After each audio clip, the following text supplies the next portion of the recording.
Na sequência, eu chamo a julgamento a apelação civil número 12 da pauta.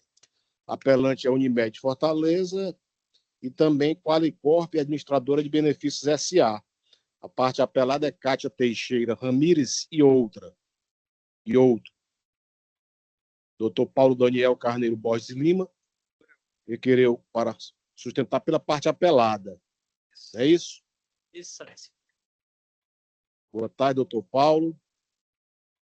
Boa tarde. Doutor Paulo, eu indago se Vossa Excelência dispensa tanto a leitura do relatório como a própria sustentação oral, porque a proposta de voto do eminente relator, Antônio Abelardo Benevides Moraes, é no sentido de negar provimento a ambos os recursos. E como a Vossa Excelência falaria, né, pela parte apelada, suponho que não haja interesse em sustentá-lo.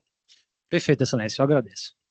Obrigado. Então, eu vou proclamar o resultado do julgamento, que é unânime no sentido de conhecer e negar provimento ao recurso de apelação da Unimed Fortaleza e conhecer e também negar provimento ao apelo de Qualicorp, administradora de benefícios SA. O julgamento é unânime e se encontra encerrado. Obrigado, excelência. Boa tarde a todos. Na sequência, chamar julgamento da relatoria do desembargador Gomes Correia, apelação civil número 216. O apelante é MKS Malhas Fortaleza Limitada e a apelada é Redcard SA. Pela parte apelante, requereu sustentação oral, doutor Van Baster Nobre Uchoa, escrito na OAB Ceará sob o número 30.436. Como eu havia dito, o processo é da relatoria do desembargador Correia, portanto, eu não faço parte da turma julgada. Doutor, dispensa a leitura do relatório, doutor Van Baster? Dispensa, excelência. Para falar pela MKS, não é isso? Isso. Vossa Excelência dispõe do prazo de até 15 minutos. Obrigado. Boa tarde a todos. Saúdo essa primeira Câmara, saúdo os demais colegas advogados aqui presentes. Excelências, nessa minha sustentação não vou nem me alongar muito, até porque o processo pouco se desenvolveu,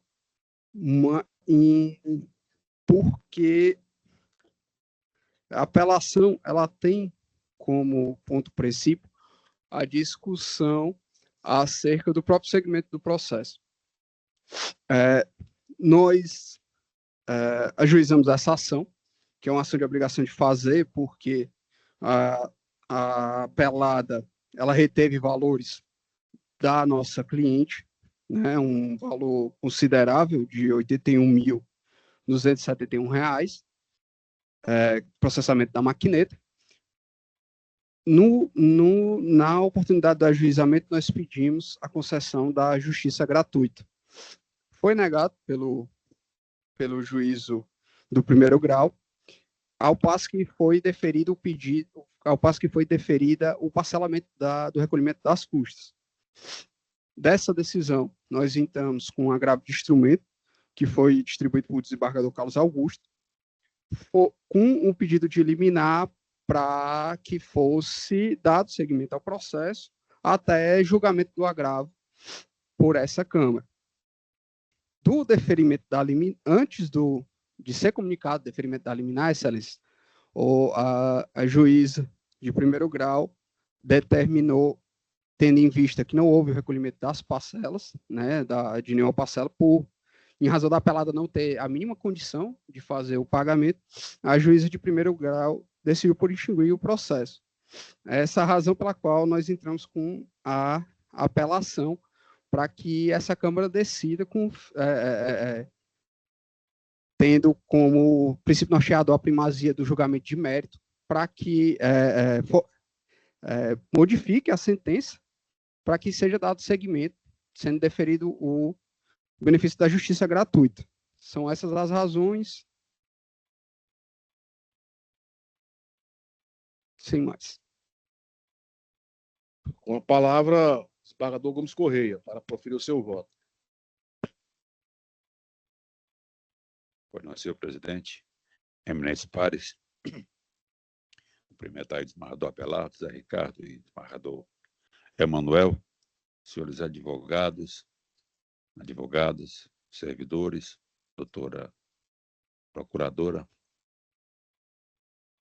Trata-se de apelação interposta por MKS Malhas Fortaleza Limitada, microempresa, contra a sentença da 22ª Vara Civil da Comarca de Fortaleza, que, em ação de obrigação de fazer, cumulado com pedido de indenização por danos morais e materiais contra a Rede Card, Instituição de Pagamentos S.A., extinguiu o processo sem resolução de mérito, por indeferimento da petição inicial, com fundamento no artigo 330, inciso 4 do CPC, diante da ausência de recolhimento das custas iniciais. A autora postulava a concessão da gratuidade da justiça e, em grau recursal, requereu a reforma da decisão para a concessão do benefício e anulação da sentença extintiva.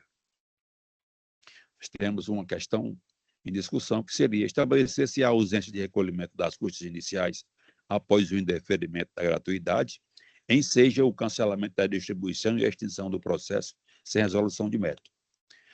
A ausência de recolhimento das custas após a intimação regular e a concessão de prazo acarreta o cancelamento da distribuição nos termos do artigo 290 do CPC. Não há necessidade de intimação pessoal da parte, pois esta somente é exigida nas hipóteses do inciso 2 e 3 do artigo 485 do CPC, não aplicáveis ao caso. A jurisprudência do STJ reconhece que a decisão que cancela a distribuição com base no artigo 290 do CPC possui natureza administrativa, não se tratando de abandono da causa. Configurada a inércia do apelante em cumprir o comando judicial, correta a sentença que extinguiu o feito sem resolução do mérito. Recurso desprovido a proposta de voto aos meus eminentes pares.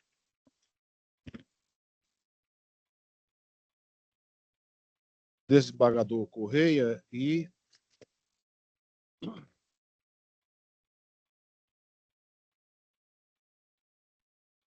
na sequência, o desembargador Abelardo Benevides. Acompanho o relator, o eminente relator, cumprimentando, sem antes cumprimentar o nobre advogado pela sustentação oral. Desembargador Leite Albuquerque, como vota? Pois não, cumprimento, Sua Excelência, doutor advogado. O doutor relator com acerto, entendeu que não há essa comprovação, Vossa Excelência usou aqui de modo satisfatório da impossibilidade de exportar as despesas. Se não há essa comprovação, que eu acabei de falar, a comprovação de modo satisfatório, não tenho que se mais argumentar.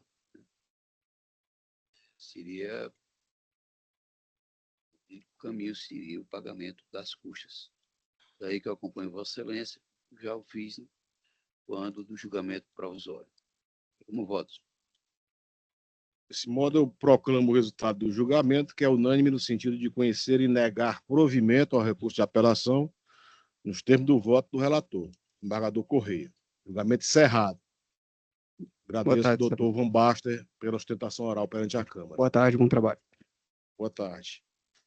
Sequência, o agravo de instrumento número 35, relatoria do desembargador Leite Albuquerque.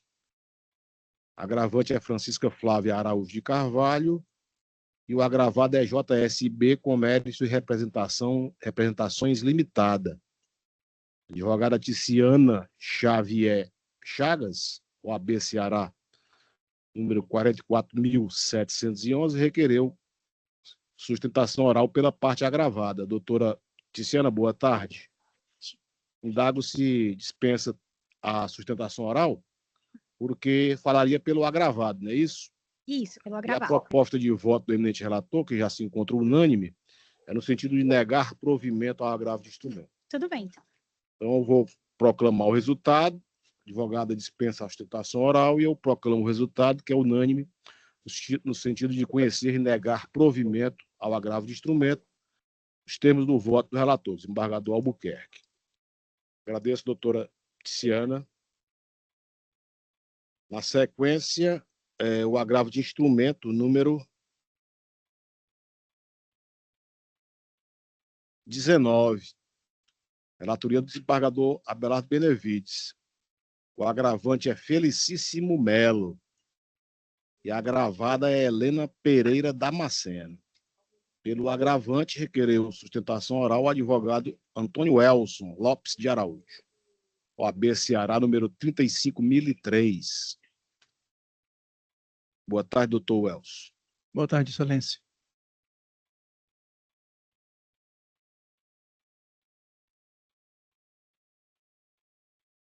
Doutor Elson.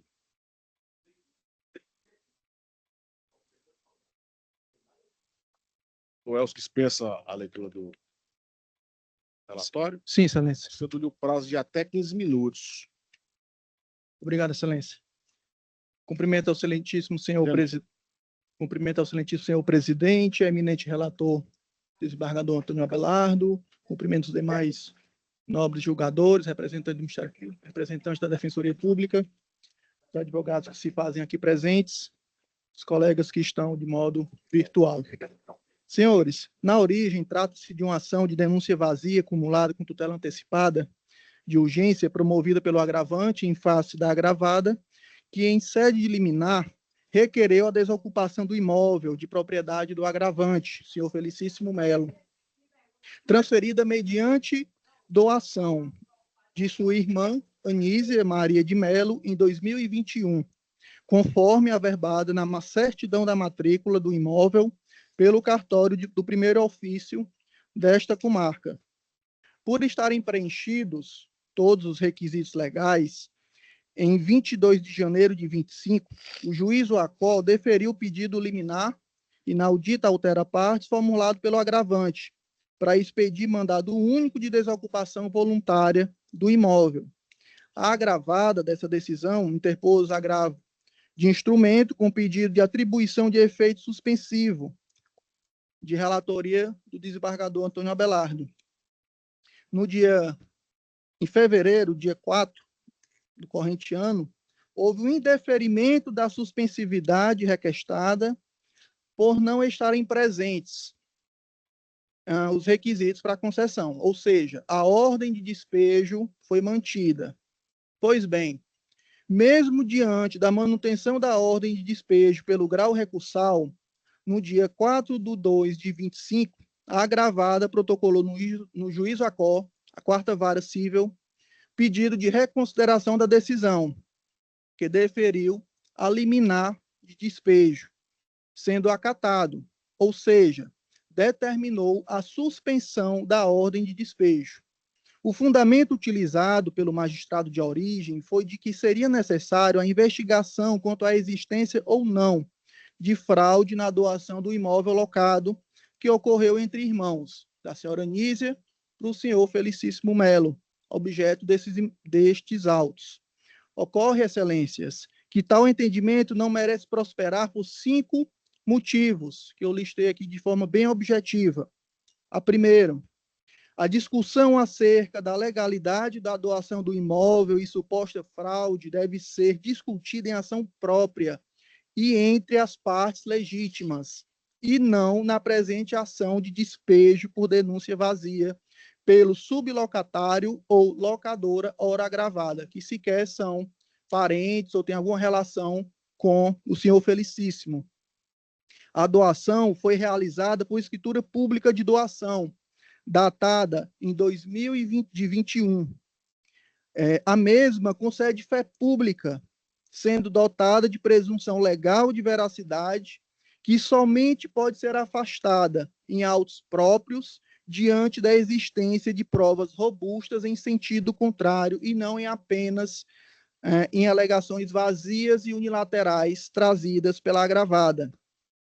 Terceiro motivo, toda a mentira que teria havido fraude na doação do imóvel é baseada em uma gravação colacionada pela agravada nos autos principais, que sequer deve ser analisada, posto que, além de não desconstituir o direito do locador agravante, é clandestina e ilegal, haja vista que foi submetida sem o conhecimento e consentimento das partes que lá estavam na reunião, sem a presença da ré, mas apenas do autor, seu filho e sua esposa, pessoas leigas que estavam desacompanhadas de advogado, com o filho da ré, ora agravada, e o advogado dele, que aqui se apresenta como advogado da agravada, com procuração somente acostados nos autos em janeiro desse ano.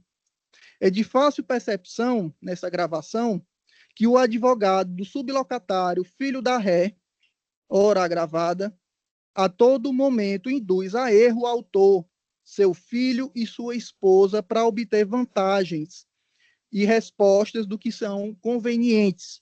Notadamente, quando o filho do autor afirma que o imóvel locado foi doado para o autor, ora agravante, e, logo em sequência, o advogado do sublocatário pergunta o valor da doação, passando a verbalizar: comprou e pagou. Quarto motivo, excelências, inexiste, pelo fato de inexistir ata notarial da gravação, que possibilita um tabelião dotado de fé pública conferir a veracidade dos fatos. O quinto motivo, o testamento deixado pela irmã do agravante, que doa esse mesmo imóvel que está alocado para o senhor Felicíssimo, que foi em 2012, ou seja, 9 anos antes da doação do imóvel que aqui está sendo discutido, e 6 anos antes da locação. Também comprova esse testamento que a senhora Anísia tinha a pretensão realmente de transferir a propriedade do bem ao agravante, que fatalmente encerra qualquer dúvida ao juízo quanto à questão da legitimidade da negociação. Outro motivo para a desapropriação é o fato da sublocação do imóvel, o que não é permitido, conforme cláusula 7ª do contrato, haja vista que o contrato de locação foi firmado com Helena Pereira, ora agravada, mas quem tem a posse do imóvel é uma das empresas do seu filho, que sequer ela é sócia. E isso eles falam tranquilamente no processo de origem.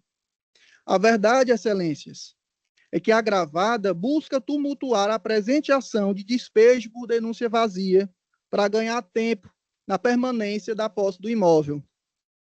Como bem reconhecido pelo juízo Acó, o agravante preencheu todos os requisitos autorizadores para o despejo que estão entabulados no artigo 57, parágrafo 1º, e artigo 59, também parágrafo 1º, da Lei 9245 de 91, quais sejam: contrato está vigorando por prazo indeterminado, a prestação da caução no valor de 3 vezes o valor do aluguel, que foi depositado em juízo, e o envio de notificação informando que o locador não tem mais interesse na continuidade da locação. Nobres julgadores, finalizo minha sustentação para objetivamente requerer o conhecimento do presente recurso, posto sua tempestividade e seus elementos extrínsecos e intrínsecos, e a reforma da decisão monocrática de retratação para declarar a impossibilidade de discussão de matéria distinta na ação de despejo, devendo ser tratada em ação autônoma e entre partes legítimas, e não pela sublocatária, ora agravada, revogando como consequência a determinação de suspensão da ordem de despejo para manter a continuidade do cumprimento do mandado expedido com o imediato despejo da empresa sublocatária do filho da agravada, por preenchidos todos os pressupostos. Excelências, esses são os motivos que apresentamos para a reforma da decisão atacada. Obrigado.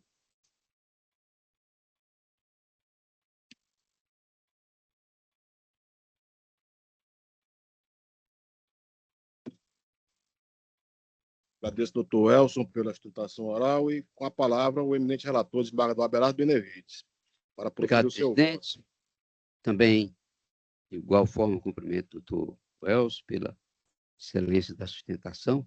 E veio aqui uma curiosidade. O advogado doutor Van Basten, que sustentou ele já se retirou? Eu acho que o pai dele assistiu muito jogo da Alemanha, não foi, não? Sim. Era Holanda, não? Holanda. A partir de Holanda. 74. Era o craque 74. Olha a memória, pô. Junto com o Cruyff. Laranja mecânica. Carrossel holandês. Só para o carrossel. Bem, em relação a esse caso, realmente foram 2 agravos. Primeiro, tirado pela já gravado, contra a decisão que mandara expedir o mandado de despejo, determinar a expedição do mandado de despejo.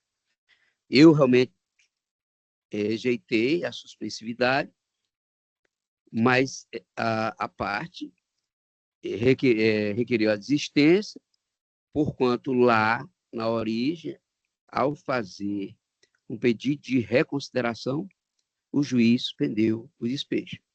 E aí vem o agravo do senhor Felicíssimo.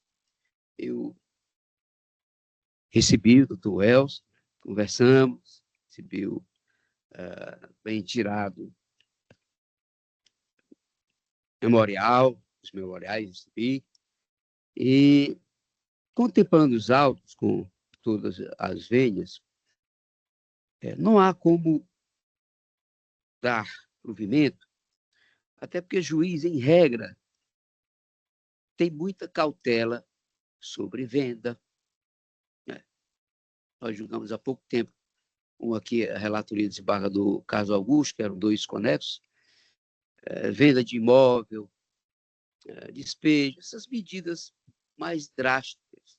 Sempre se tem uma ponderação, é próprio do magistrado. Neste caso, o magistrado se convenceu que haveria uma possibilidade dessa doação da irmã, então proprietária do imóvel, que tinha demandas contra si, doá-lo ao ora agravante.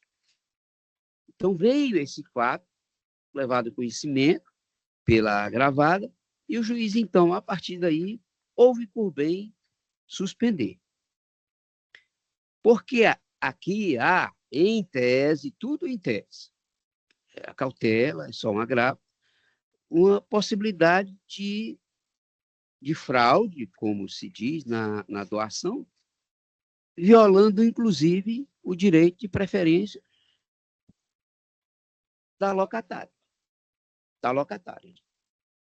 Podia ser uma maneira, ninguém está afirmando que seja, mas o juiz, no linguajar aqui do desembargador Manuel, foi precatado, né, para que vamos dar última forma dessa decisão de agravo, vamos dar a última forma, vamos instruir a ação, porque se a denúncia vazia, no caso, que deriva do próprio título, mas e esse título que está com suposta eiva de nulidade, mas mais prudente é suspender esse despejo. Então, eu estou aqui, presidente, com vênia do nobre advogado, conhecendo e negando provimento ao agravo e julgando prejudicado o agravo interno, tirado contra a minha decisão denegatória de efeito ativo, tendo o agravo como prejudicado pela perda superveniente de objeto. Meu voto é nesse sentido. Agradeço. Como vota o desembargador Albuquerque? Cumprimento o doutor advogado pela sustentação oral. Como disse Sua Excelência, o relator, e lá a procura do dicionarista, pranteado dicionarista, Aurélio Duarte Ferreira, isso aí, o ato do juiz, na verdade, é precatado. Não é definitivo. Agora só há um cuidado meu, Excelência, mas eu acho que não foi objeto aqui da ação, se existe o valor locatício quanto está suspensa, até que nós estamos diante de uma denúncia vazia, né? A 8.245, da lei 8.245. 8.245.990. Aí, 90. Não, da vez passada, eu lembrei da 8.247, Vossa Excelência. Aí, Vossa Excelência, não lembrei bem da data, né? 90, Vossa Excelência corrigiu que era 90 e não 97. Então, eu não sei se há discussão sobre isso. Né? Enquanto está suspenso, você continua lá a alocação do imóvel nas condições da lei. Isso é da lei. Ou talvez depositando em juízo. Talvez o mais razoável seria na condição de inquilino. Perfeito. Então, a dilação probatória.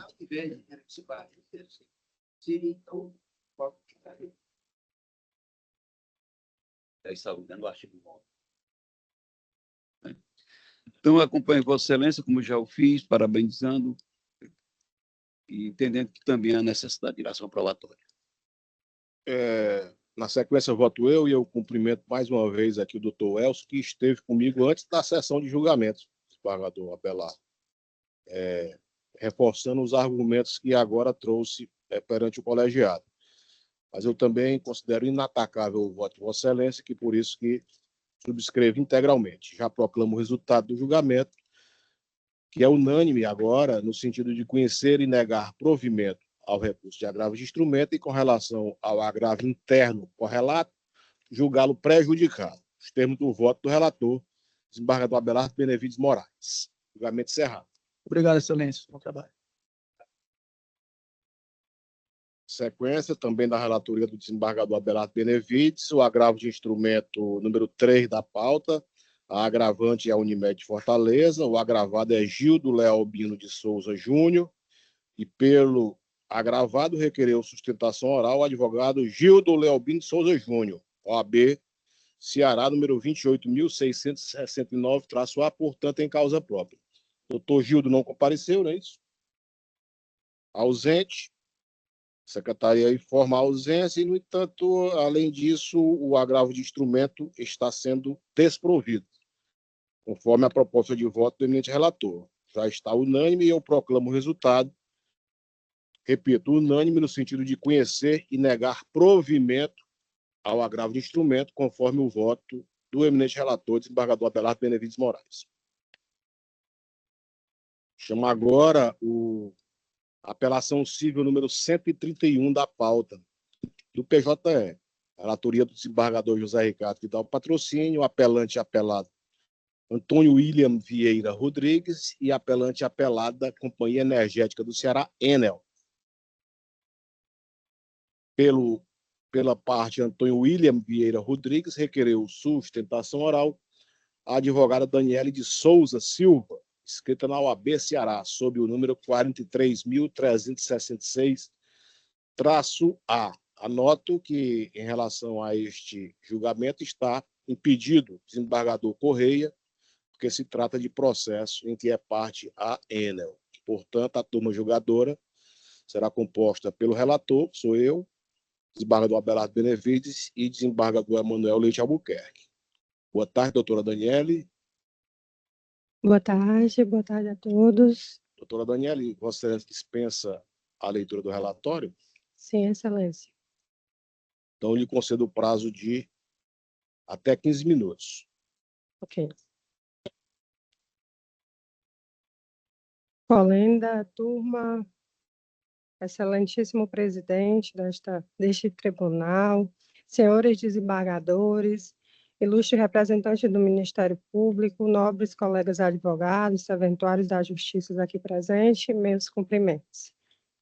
O objeto da ação versa sobre uma obrigação de fazer, em face da concessionária de energia elétrica, no caso a Enel, em razão de uma aplicação de uma TOI, que é uma multa, por assim dizer, né? O objetivo da presente sustentação é demonstrar a necessidade de modificação da decisão de primeiro grau, por ela não ter avaliado alguns pontos, quais sejam: a sentença proferida nas folhas 127 a 132 julgou procedente o pedido quanto à anulação da multa, que foi aplicada pela concessionária, e condenou a requerida à revisão dos débitos do período dos meses de junho de 2023, do corrente ano, a outubro de 2023, que foi quando a ação foi protocolada. Condenou ainda a concessionária de energia a 3K de danos morais. Contudo, deixou de analisar a complexidade da demanda quanto aos pagamentos realizados pelo autor no curso da ação, onde a sentença deveria ter tratado da revisão do débito até o momento da sentença, qual seja janeiro de 2024, determinando ainda a restituição dos valores pagos indevidos em dobro na forma do artigo 42 do Código de Defesa do Consumidor. Ainda sobre os danos morais, o juízo de primeiro grau não condenou a requerida analisando a extensão do dano, pois o autor foi cobrado uma multa com valor superior a R$ 8.000, sofreu cobranças indevidas por meses. Veja só, o autor pagava em torno de R$ 150 a R$ 180 mensais. Daí chegaram, trocaram o medidor, levaram para um local que eles chamam de análise técnica, né, sendo feita uma perícia, e 6 meses depois chegou, junto da conta do mês, uma conta no valor de R$ 8.055. E o autor, muito assustado, né, foi até uma loja da Enel, e eles informaram que se tratava de uma multa, porque eles, tirando o medidor, levando para análise, entenderam que o medidor estava pontuando errado, por assim dizer, estava deixando de pontuar a mais. Contudo, aquele valor estava sendo cobrado em razão de 9 meses de cobranças que não foram realizadas. E aí, se você pegar esse valor de R$ 8.055 e dividir por 9 meses, vai ficar aí em torno de R$ 900, sendo que o autor sempre pagou na casa de R$ 160, por assim dizer, o que mostra também ser uma cobrança totalmente indevida. E, como se não bastasse essa multa, posteriormente à troca do medidor, ele passou a ser cobrado contas totalmente desproporcionais, na casa dos R$ 700 e até R$ 1.600. E mesmo sendo uma parte hipossuficiente, né, um assalariado, ele se viu obrigado a realizar esses pagamentos em razão do medo do corte da energia elétrica, porque quando ele procurou a companhia, foi dito que ele tinha que pagar essa multa, que eles poderiam facilitar um acordo em que ele poderia pagar em até 24 meses, caso contrário, iriam cortar a energia dele, né? Ele ficaria sem luz. Então, ele se viu obrigado e ele iria pagar essa multa. Porém, ele conversando com os vizinhos, falaram para ele, procura um advogado para ver se de fato essa cobrança é certa, se pode modificar isso aí. Então, o agir da Enel hoje, como concessionária de energia, é totalmente desproporcional, né? É totalmente, como é que eu posso dizer? Agem de forma unilateral, porque eles mesmos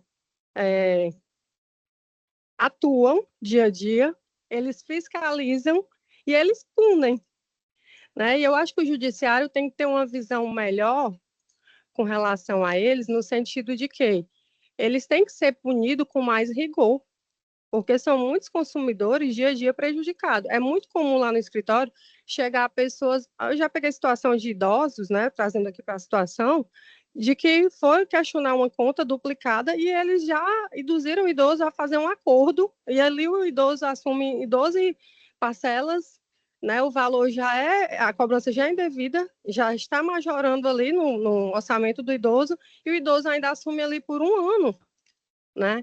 Então, só para ser mais direta, né? Não houve a observância do princípio do contraditório da ampla defesa, bem como do artigo 129 da resolução da ANEEL, né, que deve ser interpretado à luz do artigo 5º da Constituição, de modo a ampliar a efetividade do princípio do contraditório da ampla defesa,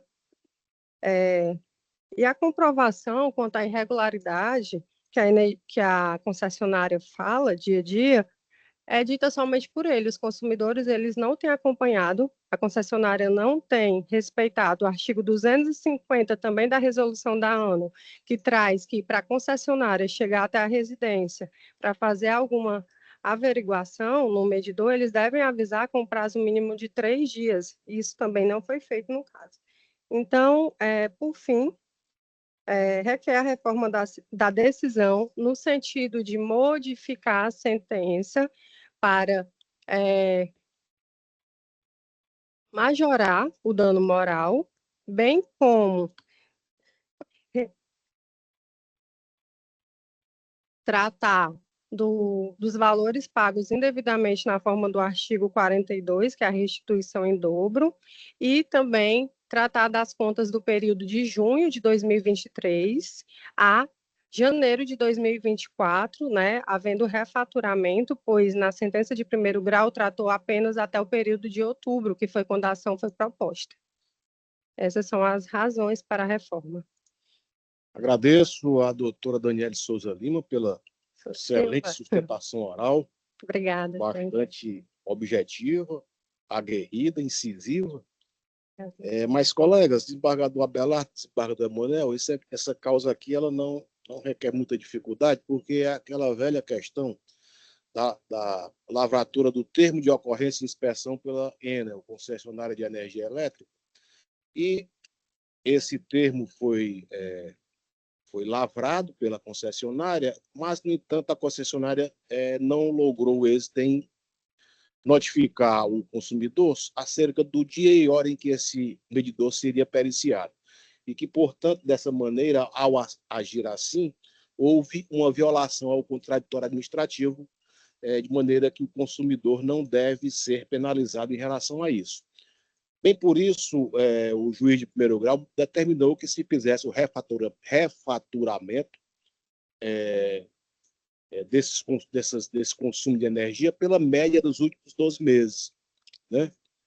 E de maneira que a decisão está correta nesse aspecto, e o juiz ainda condenou a concessionária ao pagamento de uma indenização de R$ 3.000 a título de danos morais. E na compreensão não apenas desta primeira Câmara de Direito Privado, como também de todas as outras câmaras do Tribunal de Justiça, nesses casos em que não há nem suspensão do fornecimento de energia elétrica, nem anotação do nome do consumidor em cadastros de inadimplentes, e nem uma cobrança vexatória, esse dano moral ele não se legitima, não se reconhece indenização por danos morais em casos similares. De maneira que a minha proposta de voto, caros colegas, é no sentido de dar parcial provimento ao recurso de apelação da Enel apenas para excluir a indenização por danos morais. Repito, não houve suspensão do fornecimento de energia elétrica, não houve anotação do nome do consumidor em cadastro de inadimplentes e também não houve qualquer cobrança vexatória. De maneira que situações dessa natureza, como SOI decidido pela jurisprudência de nossos pretórios, isso é tido como um mero aborrecimento que não tem o condão nem a aptidão de ser elevado a um dano moral, que exige muito mais do que isso para que seja reconhecido. Como vota o desembargador Abelardo Benevides? Presidente, como o entendimento de Vossa Excelência, tanto que provisoriamente já votei nesse sentido, acompanhando Vossa Excelência, e ratifico agora em sessão. Inclusive, desembargador Abelardo, eu acrescento ao meu voto que, no voto escrito, eu trouxe uma quantidade torrencial de julgados da Corte nessa mesma linha de pensamentos. Agradeço como voto do desembargador Leite Albuquerque. Cumprimento Vossa Excelência pela citação, parabéns, saiu muito bem.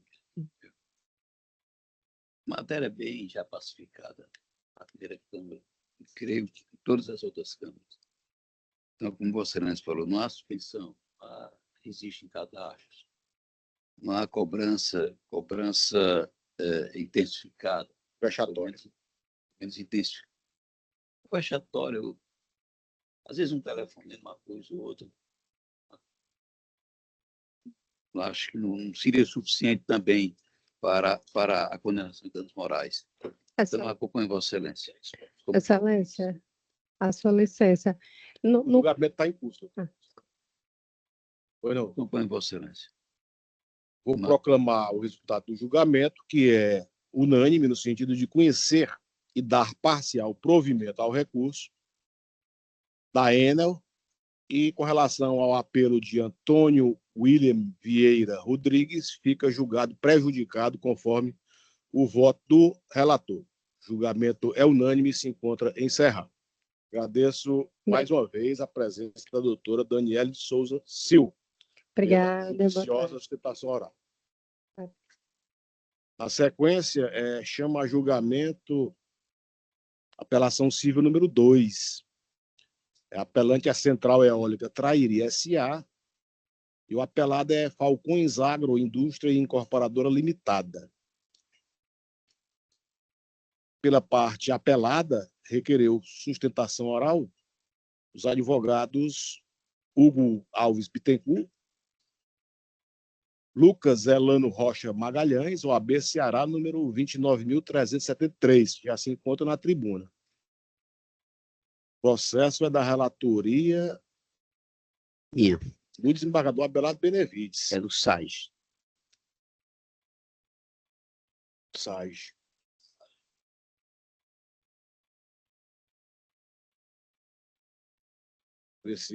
É possível o diálogo com o causídico do desembargador Abelardo? Creio que sim, presidente. Excelência, como relator, poderia já bater o pontapé inicial. Vamos lá. Só um instante. Pode ficar à vontade, porque essa beca ela é pequena.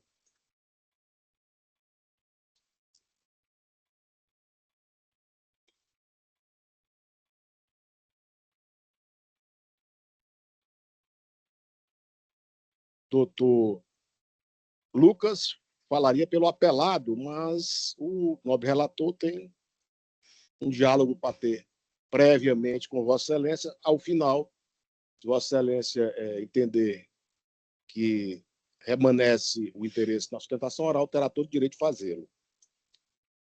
Doutor. Obrigado, presidente. O Lucas. Ação bem interessante, complexa.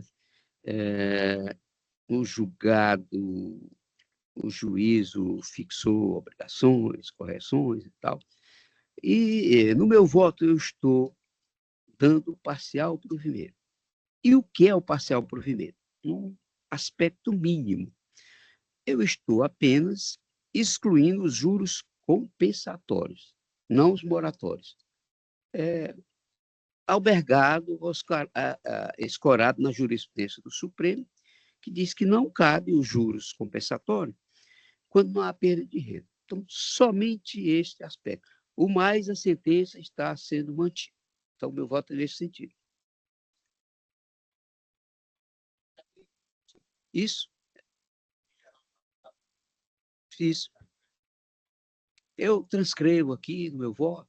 Excelência, satisfaz nossa pretensão aqui, que era mais quanto à anulação novamente da perícia que eles estavam requerendo. A nossa sustentação aqui seria, no caso, era mais centrada na anulação da perícia. Matéria da perícia. Então, tudo isso aqui está... Perfeito. Agradeço a atenção. Afastado. Dispenso.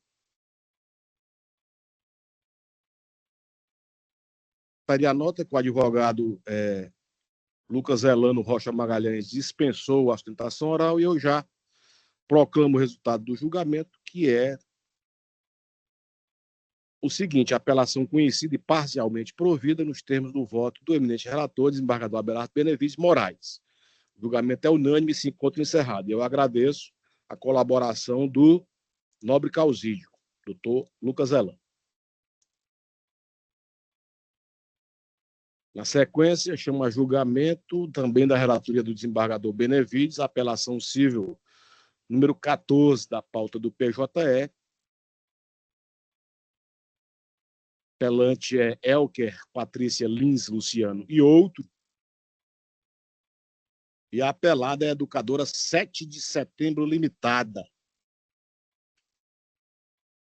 Pela parte apelante, requereu sustentação oral o doutor Matheus Sintra Bezerra, OAB Ceará, número 14.849-A. Boa tarde, doutor Matheus.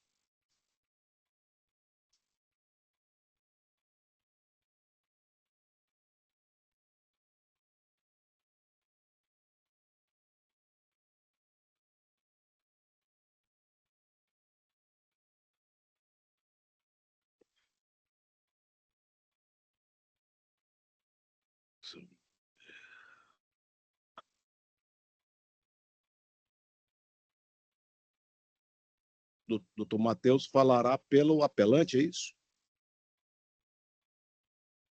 Sim. Sim ou não? Vamos ouvir, né?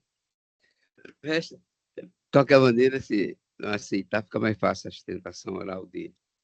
Doutor Matheus, o nosso voto está sendo conduzido no sentido de dar parcial provimento à insurgência.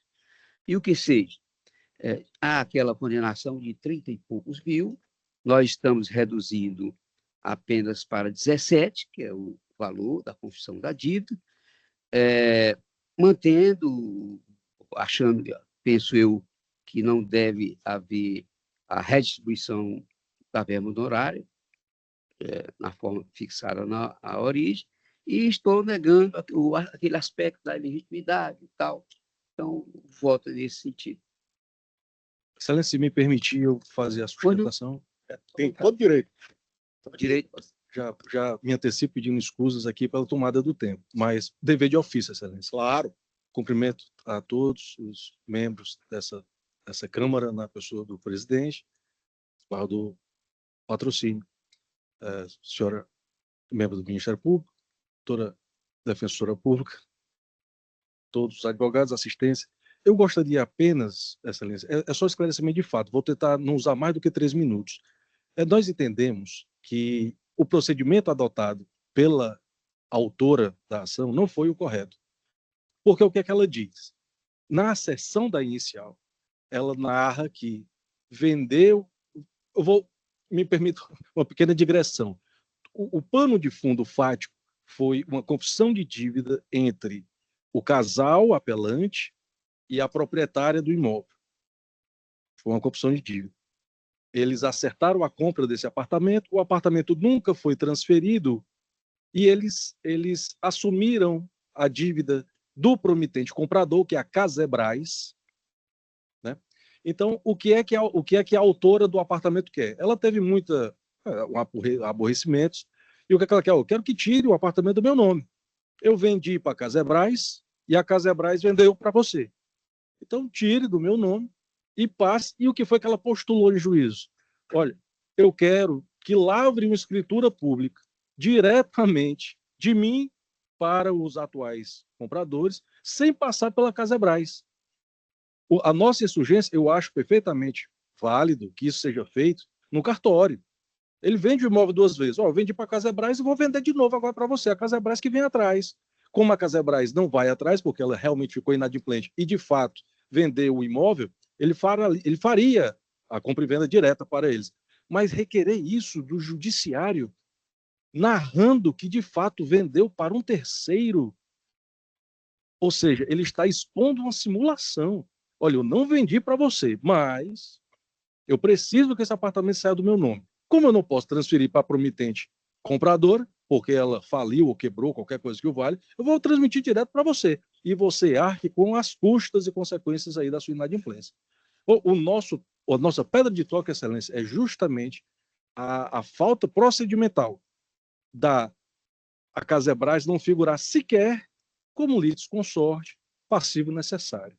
Daí eu insisti para que Vossa Excelência revisite aí a matéria fática espousada aí na recurso de apelação e se puder, na magnitude, né, da reconsideração, reavaliar o voto, a minuta de voto à proposta, né, apresentada, eu agradeço plenamente e me dou satisfeito com a minha sustentação e agradeço a oportunidade.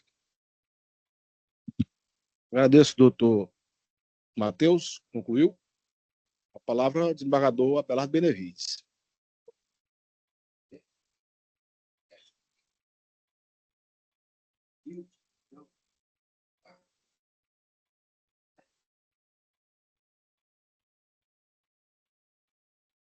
ela até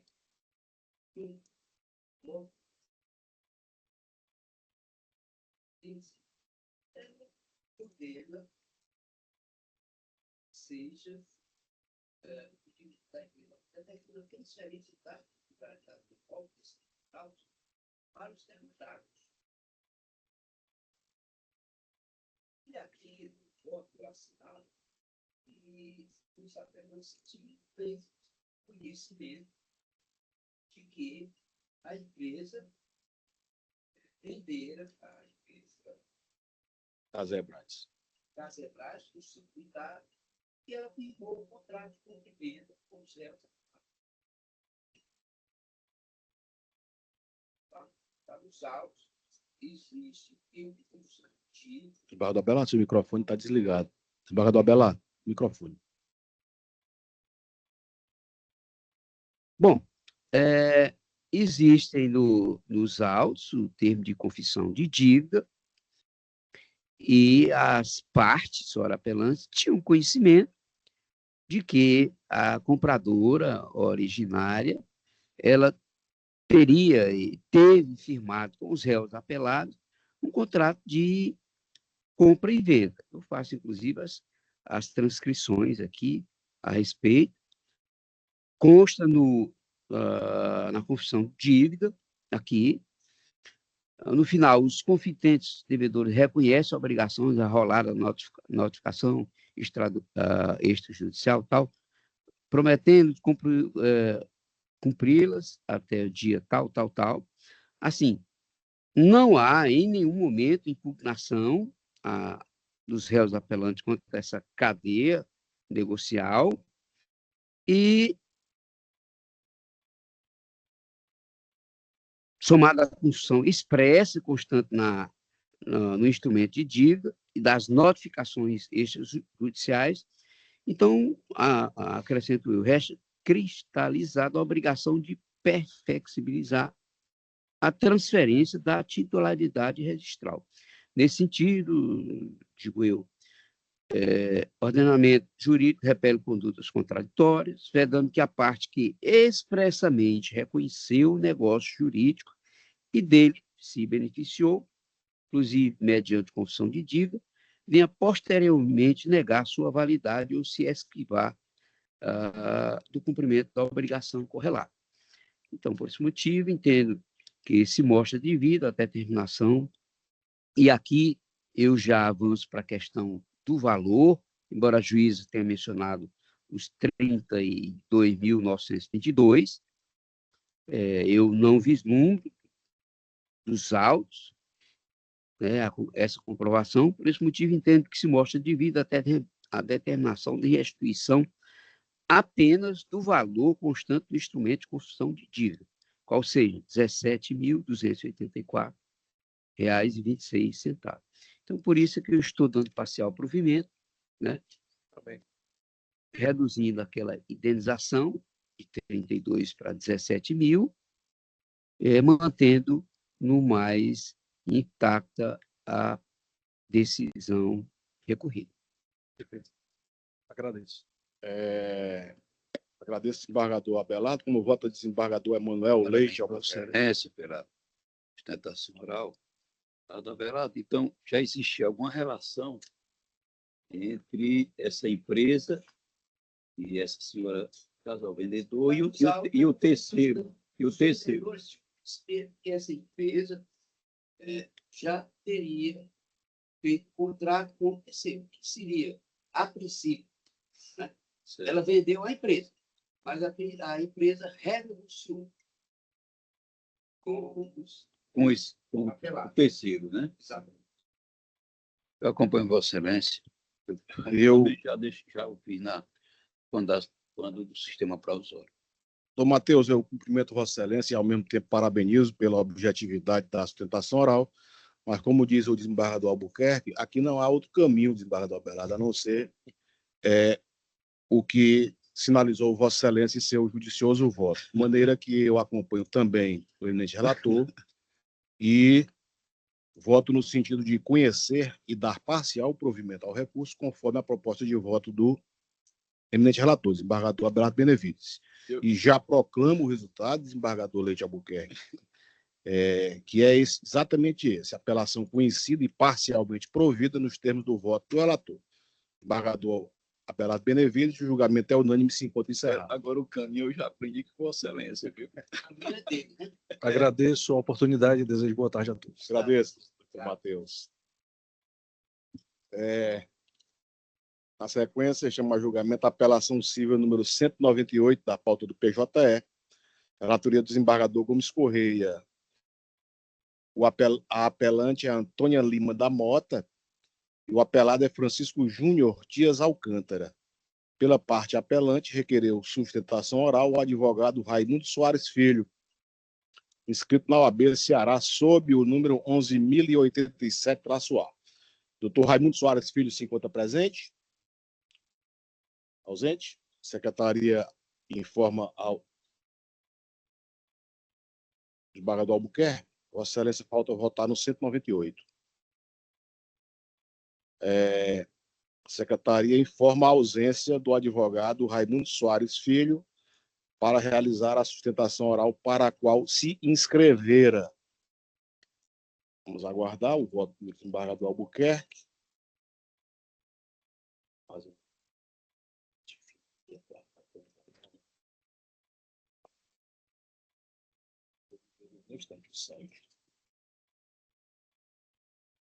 Senhor presidente, a matéria é bem simples, né? Tanto o mudado verbal. Capitão Correia. É que eu não votei ainda. Então, essa locação terceira tem desvio de finalidade e eu sou pelo parcial provimento. Foi por excelência o relator. Desse modo, o desembargador Abelardo já havia votado no sistema do voto provisório, ratificou o voto nesse momento, e eu proclamo o resultado do julgamento, que é unânime no sentido de conhecer e dar parcial provimento ao recurso, nos termos do voto do relator, desembargador Correia. Julgamento encerrado. Vamos agora avançar para as sustentações orais em processos virtuais, tanto do SAG e do PJE. Chama julgamento a apelação número 103 da pauta do PJE, relatoria do desembargador Leite Albuquerque, apelante é a Companhia Valença Industrial e também apelante Têxtil União S.A. E o apelado é Valdomiro Rocco e também apelado Samuel Schlatter. Pela parte apelante, requereu sustentação oral o advogado Daniel Holanda Leite, escrito na OAB Ceará, sob o número 13.714-A. Também requereu sustentação oral, desta feita pela parte apelada, o advogado João Batista Ferrairo Honório, escrito na OAB de São Paulo, sob o número 115.461. Doutor João Batista se encontra na sala virtual? Perfeitamente, Excelência. Uma boa tarde. Essa pergunta eu vou dirigir. Boa tarde, doutor João Batista. Eu vou dirigir uma pergunta para ambos os advogados e é sobre se dispensam a leitura do relatório. Sim. Então, em primeiro lugar, eu concedo a palavra ao doutor Daniel Holanda Leite para falar pela parte apelante. Excelentíssimo desembargador Zé Ricardo, a quem cumprimento todos os demais membros da mesa, nobres advogados, advogadas. Desembargador Ricardo, essa é uma questão muito simples. É o tema 1076 do STJ, que essa casa aqui, que essa Câmara aqui, já vem aplicando a miúde. Trata-se pura e simplesmente, desembargador Zé Ricardo, de honorários, certo? De advogado.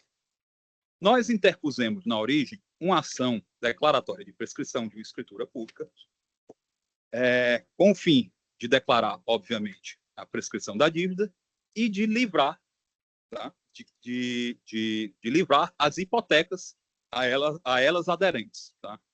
Tivemos sucesso na ação. A ação não teve recurso nem no seu mérito, nem contra a condenação sucumbencial. O recurso de apelo é só nosso. Dito isso, a sucumbência foi fixada em R$3.000, numa causa que tem um valor expressivo, de mais de R$1 milhão. Sérgio, O que aconteceu? Nós te ligo. Tá, beleza. Como? Tem um microfone aberto aí na sala virtual. Ah, tá. Nós interpusemos o apelo pura e simplesmente para dizer que o juízo de piso não podia ter arbitrado a sucumbência, deveria tê-la fixada em torno de 10% a 20% sobre o ganho econômico da ação, que seria, obviamente, a declaração de prescrição do crédito. Eu só estou aqui, excelências, porque na resposta ao meu recurso, a outra parte aduziu uma litispendência. E aqui eu vou me deitar um pouco sobre essa litispendência. Tá? Quando nós interpusemos a ação com vistas a livrar as hipotecas e declarar prescrita a dívida, o senhor Samuel Schlatter, que era um dos credores, um dos 8, salvo engano, a escritura pública tinha vários credores, mas só ele se manifestou, e só ele aqui está aqui como contrarrazoando o meu recurso, entrou com uma ação munitória cobrando a dívida que a gente já estava dizendo em juízo que estava prescrita. E o nobre colega da parte adversa arguiu uma litispendência. Desembargadores, as ações não têm as mesmas partes, não têm a mesma causa de pedir, ele está cobrando o débito e eu estou querendo a prescrição da dívida e o livramento das hipotecas. Os réus na minha ação são 6 ou 8, salvo engano, tá certo? E ele moveu a monitória sozinho, independente, individualmente, e são, obviamente, ações opostas, tá certo? São conexas, mas não há litispendência, porque não são as mesmas partes, as partes são invertidas e o objeto dele é cobrar a dívida e a minha é tornar a dívida prescrita, declarar a dívida prescrita e levantar essas hipotecas. Então, não há aí litispendência. A litispendência é uma repetição da mesma ação com os mesmos autores nos mesmos polos. Tá? Segundo ponto, a segunda ação, que por mais absurdo que seja uma declaração de litispendência nesse caso, a segunda ação movida foi a ação do apelado, não foi a minha. Então, por ordem de sequência lógica, a que deveria ser extinta seria a ação munitória. Mas, no caso aí, elas não são idênticas, elas não têm a mesma causa de pedir e não há litispendência nenhuma. Mas só por amor à retórica, imaginando aqui o absurdo, que se fosse declarar uma litispendência nesse caso, reconhecer uma litispendência nesse caso, a ação a ser extinta seria a do apelado e não a minha, ele entrou depois. Bem, eu vou encerrar aqui a minha sustentação, desembargador, porque é pura e simplesmente isso.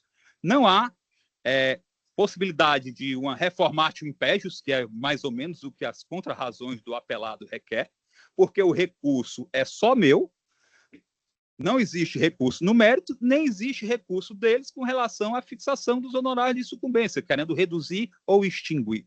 Então, aqui a Câmara tem que se ater a se vai manter a fixação dos honorários em primeira instância por arbitramento, ou se vai aplicar o 1076 e condenar em 10% a 20% sobre o proveito econômico. É basicamente isso. Grato, excelências. Agradeço, doutor Daniel. Concedo a palavra ao doutor João Batista Ferreira Honório, pelo prazo de até 15 minutos.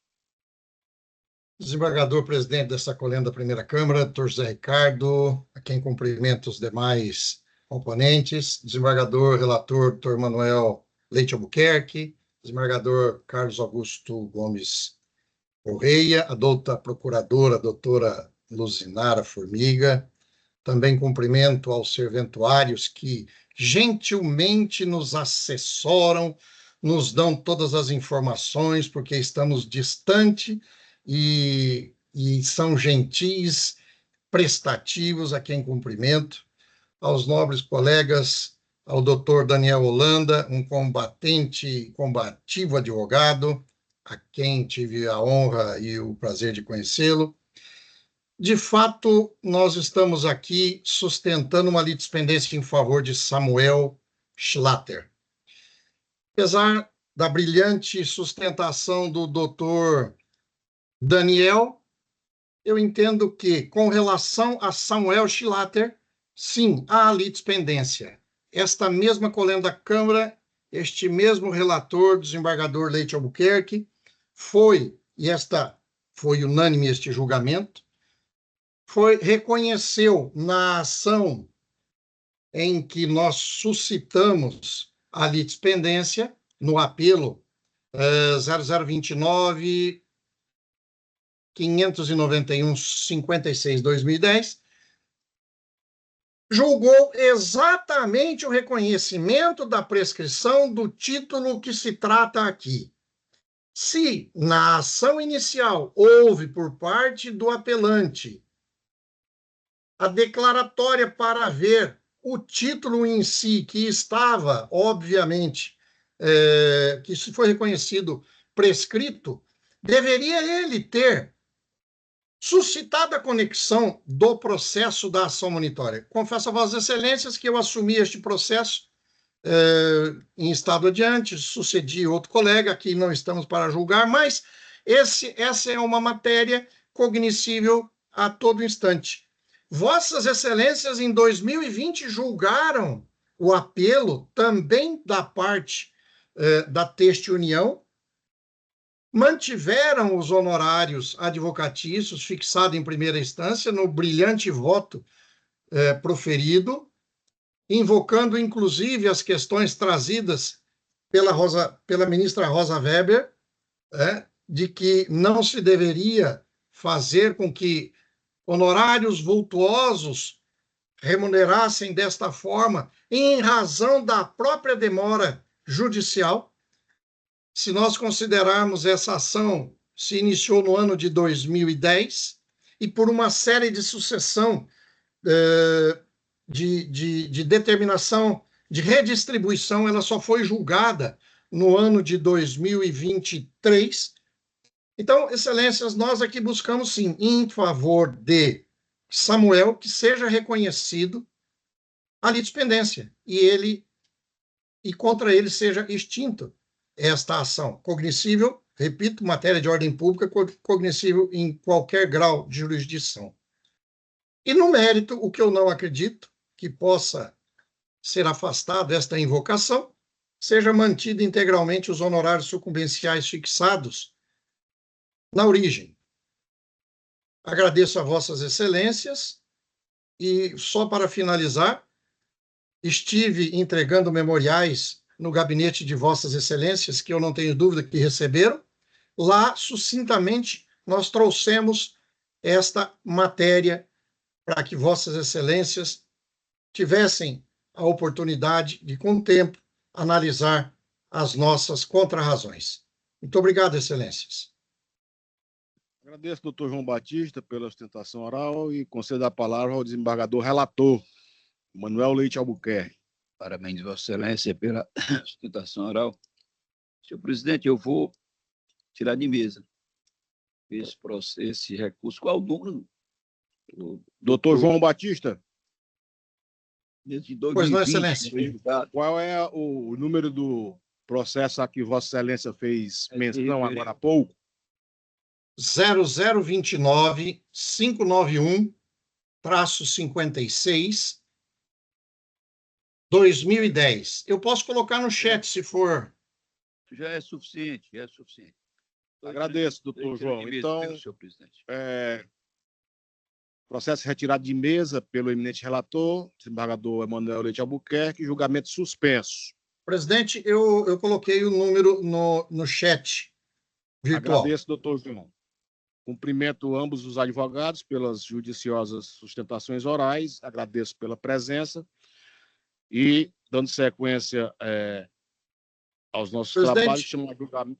Senhor presidente, só para encerrar, eu estive pela primeira vez no Tribunal de Justiça do Ceará e eu quero fazer uma consideração.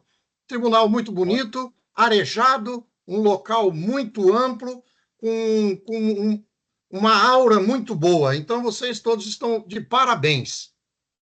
Agradeço. O desembargador Abelardo Benevides teve uma contribuição muito grande em relação aos trabalhos de retomada do prédio do Tribunal de Justiça do Estado de Ceará, que teve um infortúnio muito grande no dia 6 de setembro de 2021, com um sinistro terrível, que foi um incêndio que dominou todas as instalações do prédio e que nós tivemos que passar 3 anos afastados e, graças ao empenho também do desembargador Abelardo Benevides, nós conseguimos... Desembargadora Nailde Pinheiro, desembargador Abelardo Benevides... Entregamos na última semana da nossa gestão, trabalho de fôlego. Exatamente. Somando aos trabalhos pretéritos de todos, conseguimos todos juntos entregar. Meus parabéns a todos os envolvidos.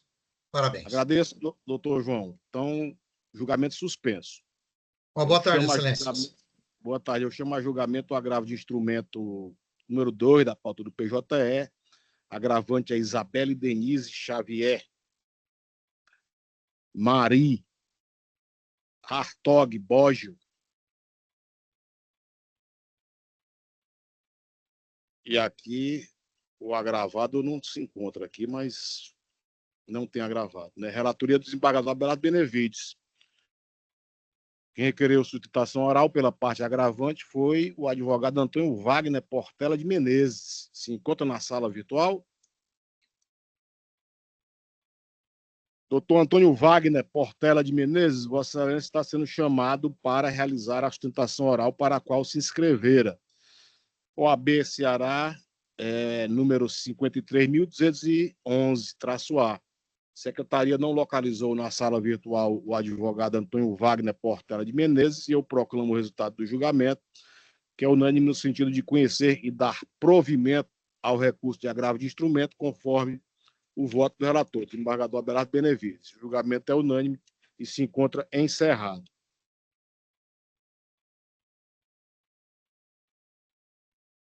Na sequência, a apelação número 219 da pauta do PJE, relatoria do desembargador Correia, apelante José Santiago Ferreira Neto e outros.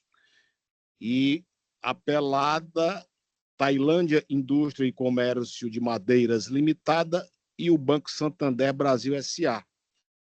Quem requereu sustentação oral pela parte apelante foi a advogada Lígia Samara Albuquerque Pinto, OAB Ceará, número 22.902. Doutora Lígia Samara se encontra na sala.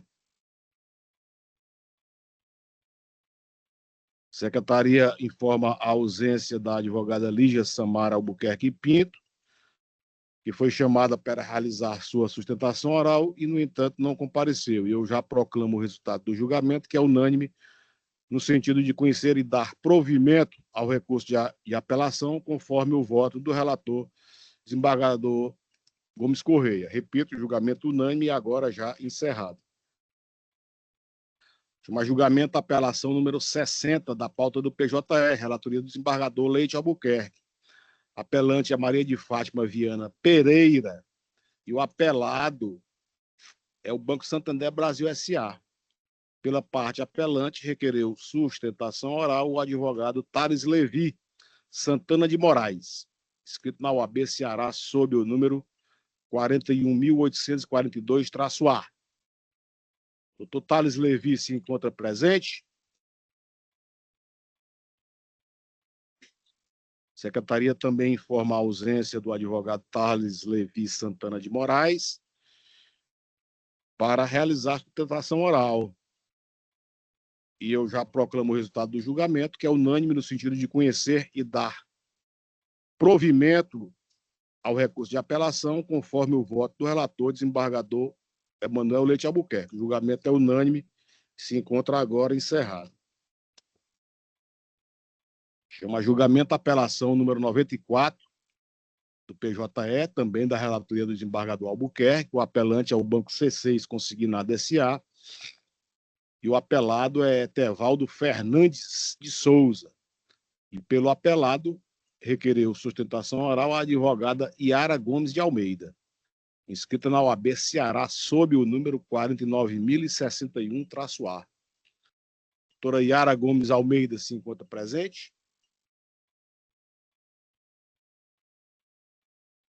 Secretaria informa a ausência da advogada Yara Gomes Almeida e eu já proclamo o resultado do julgamento, que é unânime, no sentido de conhecer e negar provimento ao recurso de apelação, conforme o voto do relator, desembargador Leite Albuquerque. Julgamento encerrado.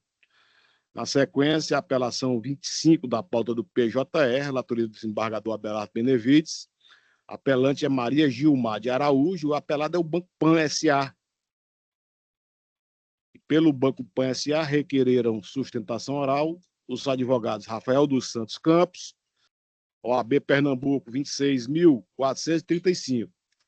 Também Dimas Eduardo Vasconcelos, OAB Pernambuco, número 25.727. Também Daniele Silva do Nascimento, OAB Pernambuco, 49.939. E, por fim, o advogado William Roberto Salvador de Andrade, OAB Pernambuco, número 60.127. Algum desses advogados que eu acabei de declinar o nome se encontram na sala virtual? Boa tarde, Excelência. Eu sou Kaline Moura, vou substituir os advogados nessa sentada. Já posso supor esclarecimento nas aulas. Doutora Kaline, Vossa Excelência tem procuração nos autos? Tenho sim, Excelência. Eu indago se dispensa. Falaria pelo banco, o Banco Pan, é isso? Isso, correto.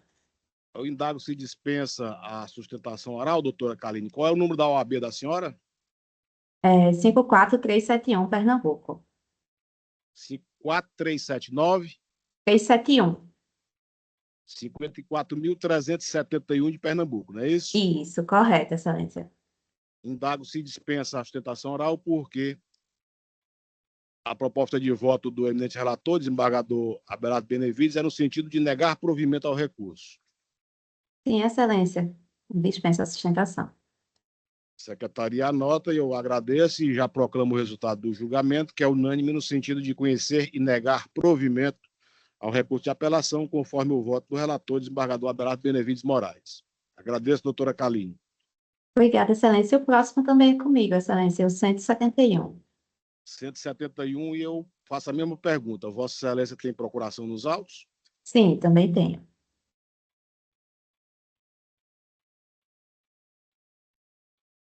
O eminente relator dialoga com a causídica do desembargador Abelardo. É o 171. Ah, sou eu o relator. Já estou transferindo para Vossa Excelência. Já estou terceirizando. Estou terceirizando. Vou olhar aqui, só um instante. Relatoria do desembargador José Ricardo Vidal Patrocínio.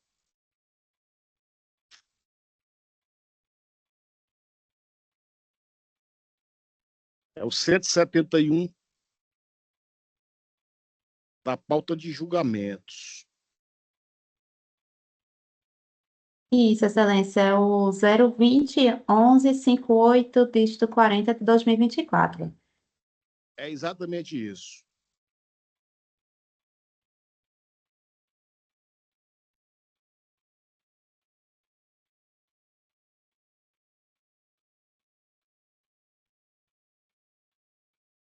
Apelante e apelado é o Banco Pan, não é isso? Isso.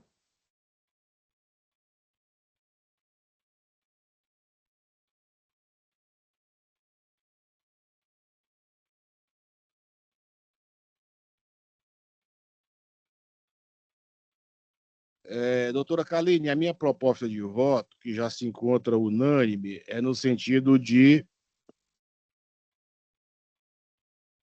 reformar integralmente a sentença, de reformar a sentença para julgar improcedente a ação. Certo, Excelência. Nesse caso, eu dispenso a sustentação. E a extensão do julgamento é parcialmente provida, porque há um pedido de litigância de má-fé que eu não estou reconhecendo. Certo.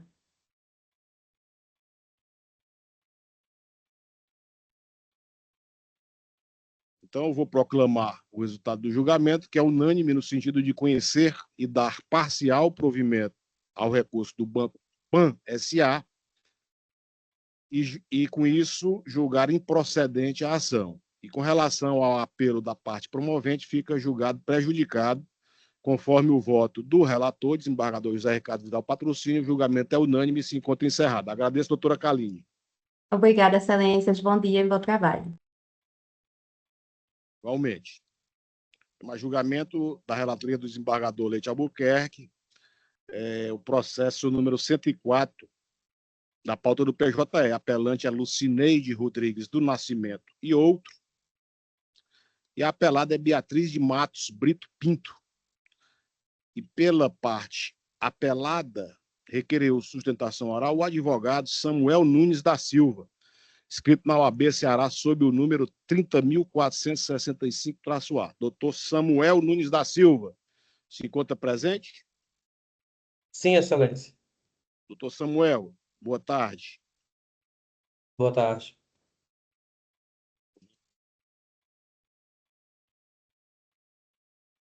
Só um instante, doutor. 104, é.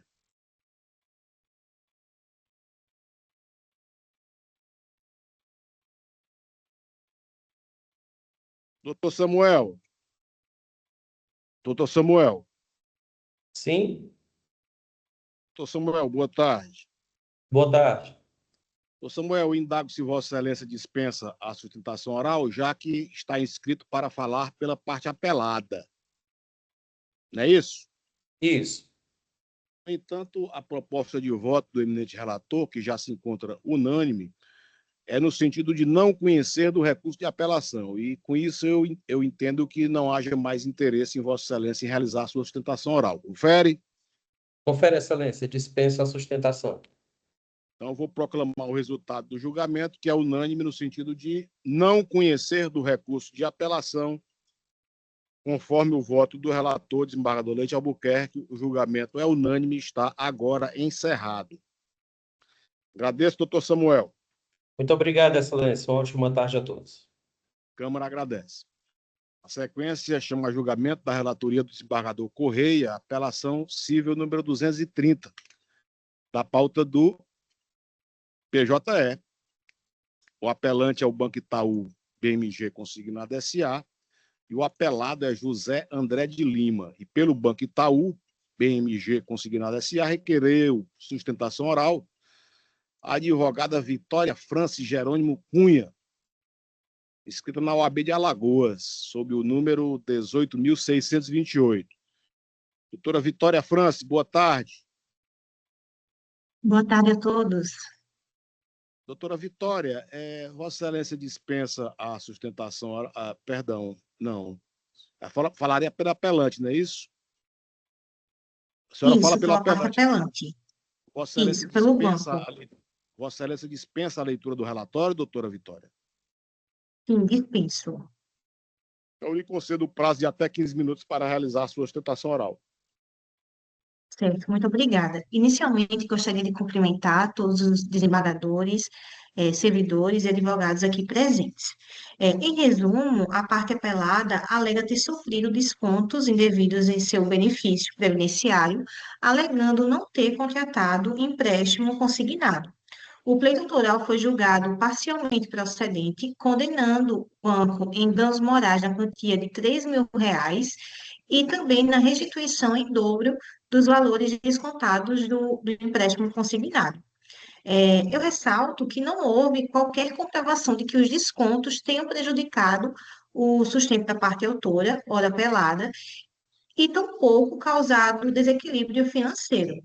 Além disso, a parte autora se beneficiou do empréstimo com o depósito dos valores em sua conta bancária. Dessa forma, não há que se falar em indenização por dano material, muito menos em devolução em dobro dos valores, inclusive por não ter sido demonstrada a má-fé da instituição financeira. Do mesmo modo, requeremos que seja afastada a condenação em danos morais diante da inocorrência de danos efetivos e indenizáveis, e de modo subsidiário que seja reduzida essa condenação a título de danos morais, considerando os princípios da razoabilidade e da proporcionalidade. Eu finalizo a sustentação oral e agradeço a oportunidade.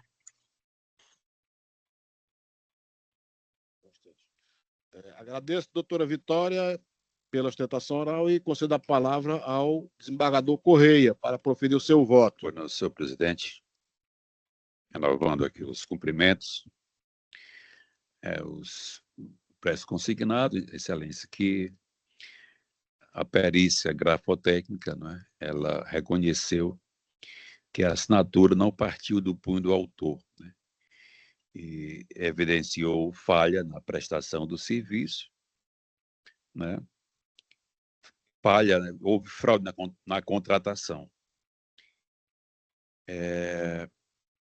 Os descontos mensais no benefício previdenciário do consumidor, né, sem sua anuência, consumidor idoso, por sinal, configuram dano moral por violar sua dignidade e restringir recurso da subsistência sendo devida à indenização. É uma matéria que a gente vem corriqueiramente julgando aqui, Excelência.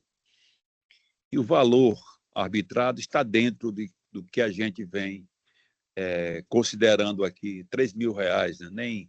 Nem muito ao mar, nem muito ao céu, né? Mantém o voto, né? Pelo desprovimento do recurso do banco. É o voto, Excelências.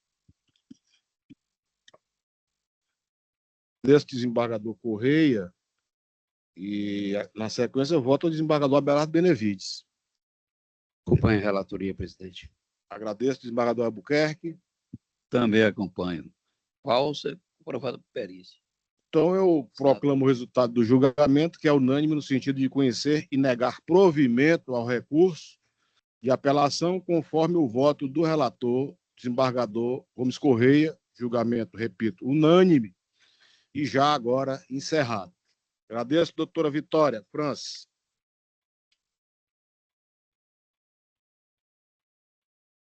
Colegas, agora chegamos aos pedidos de vista. Em primeiro lugar,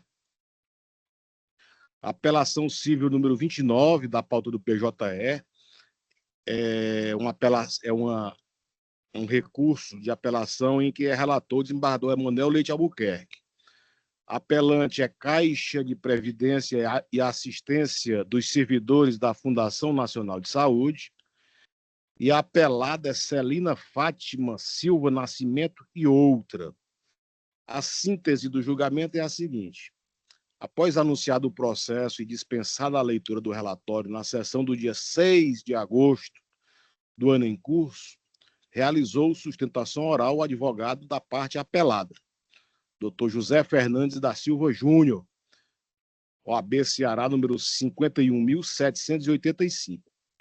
Na sequência, o eminente relator, desembargador Emanuel Leite Albuquerque, apresentou o seu voto, conhecendo do recurso para, no mérito, dar-lhe provimento. Em seguida, o excelentíssimo senhor desembargador José Ricardo Vidal Patrocínio pediu vista dos autos para melhor exame da matéria. Processo republicado para a sessão do dia 1º de outubro de 2025. O processo se encontra em mesa, eu já... Esse processo aqui. Eu já coloquei o voto nos autos, já está assinado o voto nos autos, e o meu voto é com todas as vênias divergindo do voto do eminente relator, exatamente pelo fato de que já tinha, como relator, julgados em sentido oposto ao entendimento trazido no voto do eminente relator.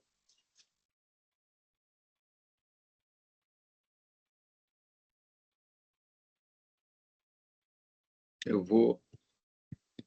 E, só para delimitar aqui a controvérsia, rapidamente,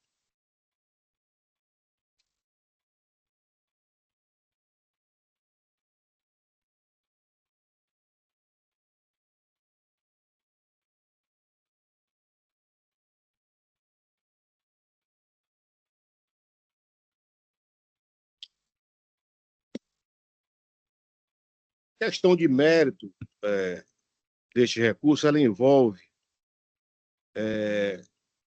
desconto efetuado pela entidade de previdência e assistência sob a rubrica de cobertura dos benefícios de risco, que o eminente relator entende que essa retenção é indevida, e eu, em sentido oposto, entendo que a retenção é devida, com base na Lei Complementar número 109 de 2001 e na Resolução do Conselho de Gestão e Previdência Complementar número 6 de 2003. E eu cito aqui os dispositivos, as normas que referendam esse desconto realizado pela entidade de previdência, como, por exemplo, o artigo 31, 33 e também o artigo 5º, 74 da Lei Complementar número 109 de 2001. E, além disso, os associados ao plano de previdência estavam plenamente cientes do acerto dessa retenção, tanto é que declararam o aceite ao regulamento do plano de benefícios. E a questão não é nova,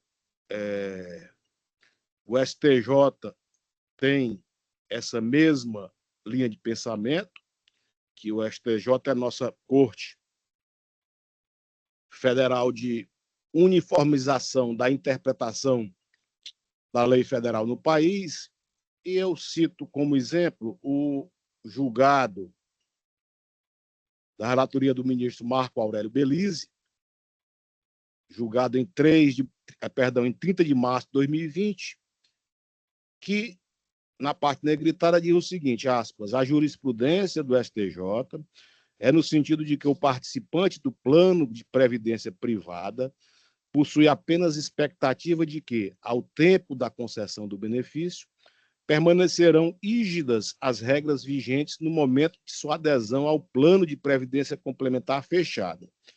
Assim, as modificações ulteriores do regime de previdência, quando editadas até o cumprimento dos requisitos para a concessão da aposentadoria, serão aplicáveis para o cálculo da concessão da benesse. E com relação à legitimidade das deduções questionadas pela parte autora ora apelada, eu trago à baila também a jurisprudência desta corte, como, por exemplo, um julgado da minha relatoria, julgado em 29 de maio de 2025, desembargador Abelardo Benevides, portanto, julgado recente, né, na linha oposta do entendimento trazido pelo eminente relator.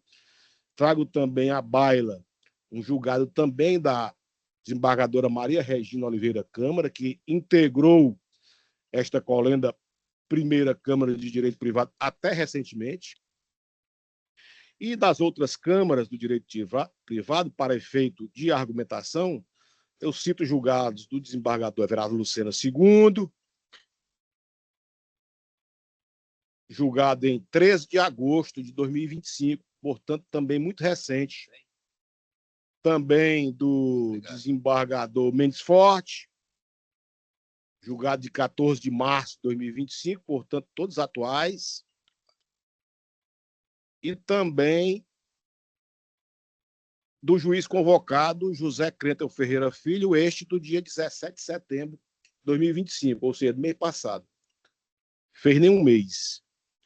Também cito julgados de outros tribunais de justiça do país, todos eles referendando o desconto que a parte autora questiona como ilegais e que o eminente relator houve por bem votar no sentido de assim reconhecê-los. No entanto, conforme eu ressaltei, considero legítimo esse desconto, a fundamentação está extensamente trazida no corpo do meu voto vista, de maneira que peço todas as vênias ao eminente relator para apresentar divergência ao seu respeitável voto, para considerar que o caso é de provimento integral do recurso de apelação para reformar a sentença de primeiro grau para julgar improcedente a demanda. Repito, a fundamentação está exaustivamente trazida no corpo do voto vista já lançado aos autos, e este é o meu posicionamento. Como voto, o desembargador Emanuel deseja se manifestar? Desejo. A discussão aí seria 15% da retenção, ou então que está ou então de 61,20%, que eu acho um absurdo. Então, eu entendi que 15% estaria de bom tamanho, mas eu vou me tirar de mesa, Excelência, para analisar o voto de Vossa Excelência com mais profundidade. Então, vista concedida e agora se instaura a vista coletiva, não é isso, desembargador Abelardo? Vista para o desembargador Emanuel Leite Albuquerque e o julgamento se encontra suspenso. Vista concedida.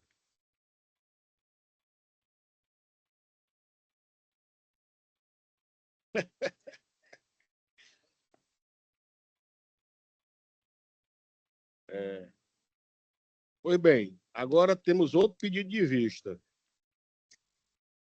Estão conexos? 243 e 244. Apelação civil número 243 e 244 da pauta do PJR, relatoria do desembargador Correia.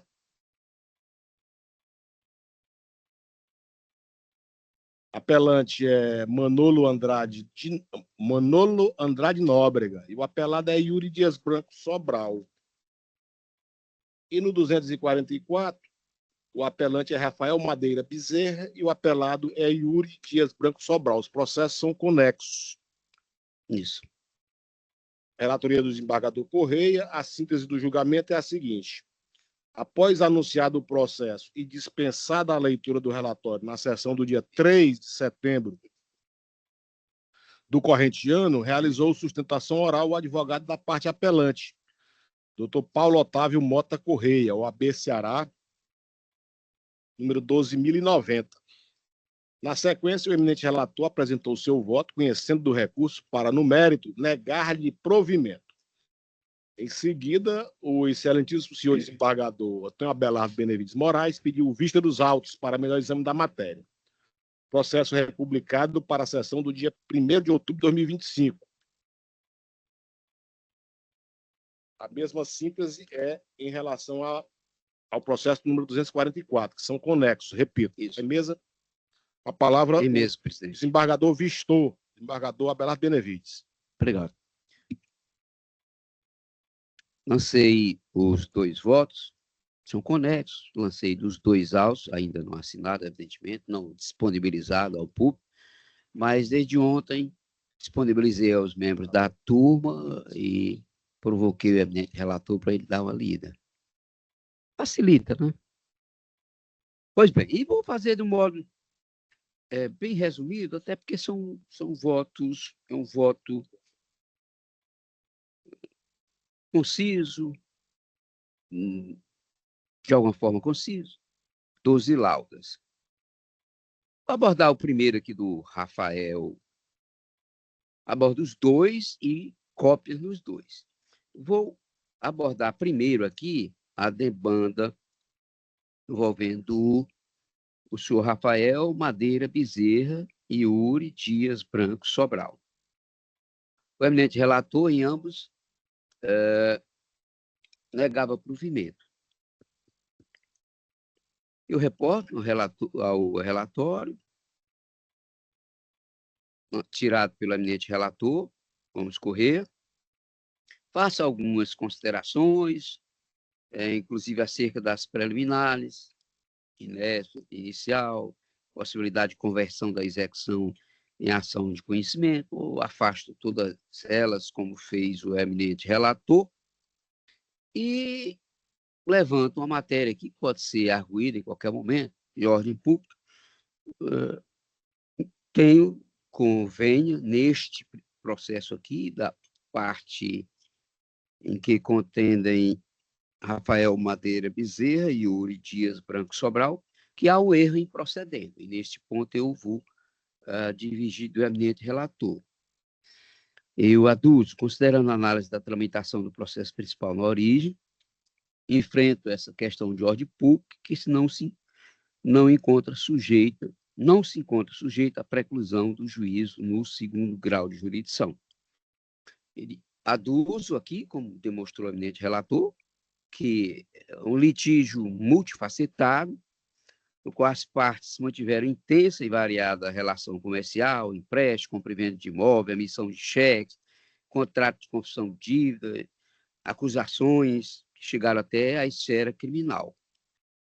E a pretensão aqui do autor consistiu, sobretudo, em obter compensação geral entre créditos e débitos, e, ao final, reaver a posse do imóvel. Pois bem, no caso concreto, eu percebo aqui que não foi examinada de forma adequada se havia lastro probatório suficiente que demonstrasse a certeza e a exigibilidade dos créditos alegados pelo autor.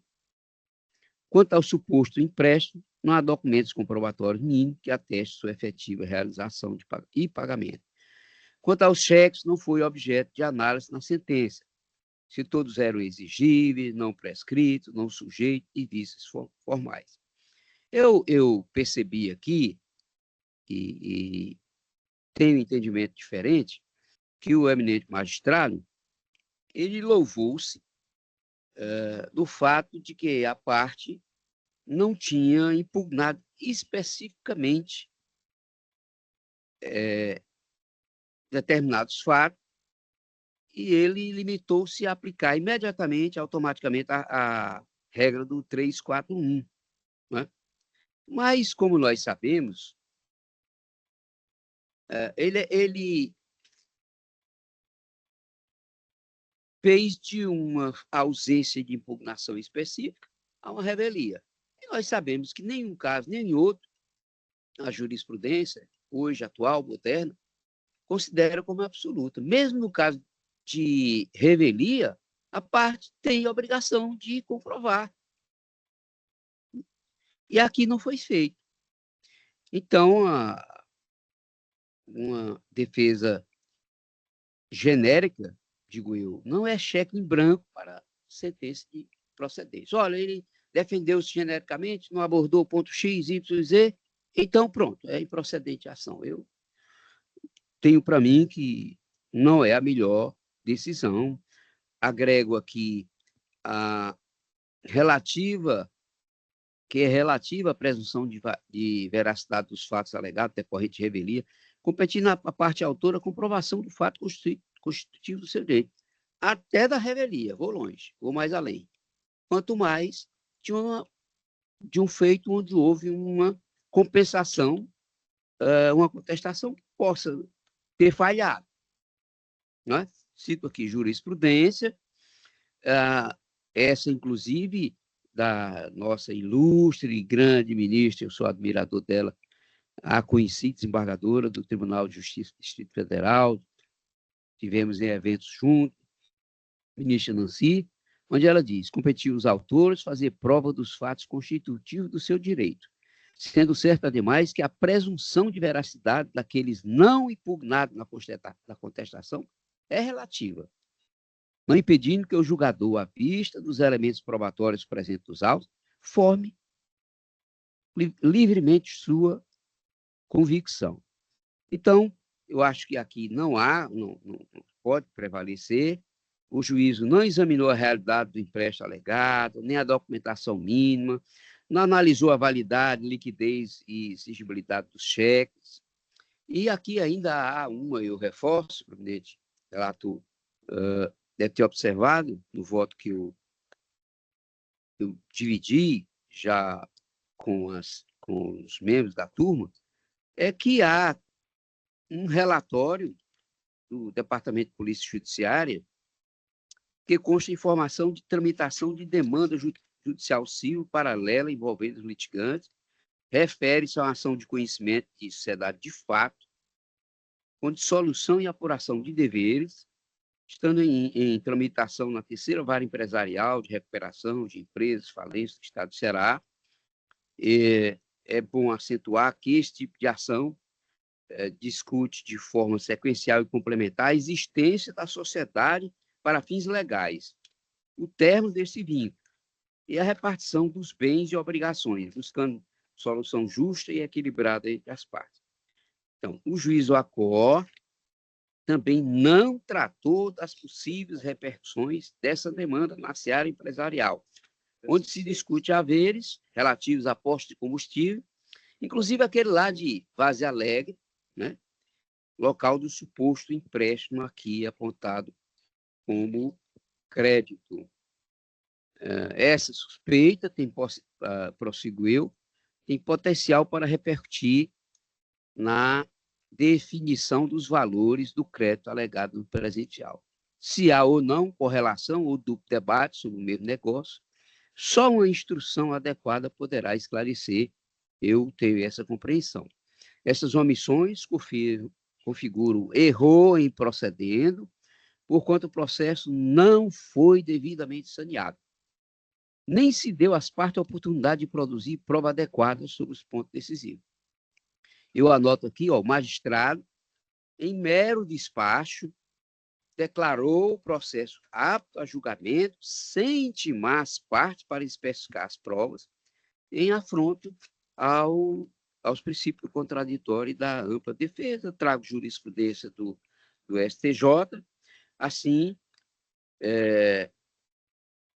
diante dessas múltiplas e relevantes pendências, eu estou pedindo vênia ao eminente relator para divergir e reconhecer a nulidade da sentença.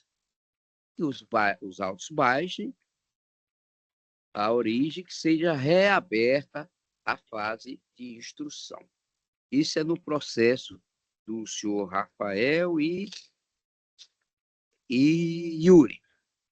Em relação ao outro processo, eu comungo integralmente com o voto do eminente relator. Acho que não há...